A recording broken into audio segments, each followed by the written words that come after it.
You ask Tiger to solve. This deals with linear equations with one unknown.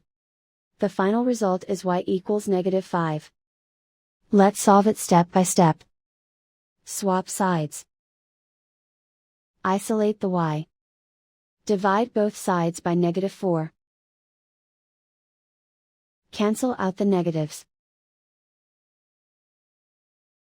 Simplify the fraction. Move the negative sign from the denominator to the numerator.